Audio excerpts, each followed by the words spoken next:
Hey guys, what is up? In today's video, we're going to show you how to fix high ping in League of Legends. Are you looking for a quick guide on how to fix high ping in League of Legends? Stay tuned because this video is for you.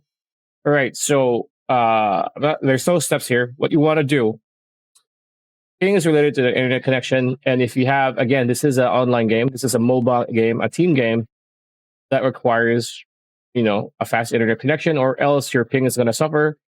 Ping and your internet connection go hand in hand. The faster internet connection, the more efficient it is, the lower the ping that you get, the better your game experience is. So if you're having trouble with high ping, check with your internet provider to see if there's an issue with their connection, whether they're doing maintenance or upgrades or whatnot. Check their social media, see if there are any problems in your specific area. And if it's not, try to call their local hotline, see if there's any issues, ongoing problems that they're fixing at the moment.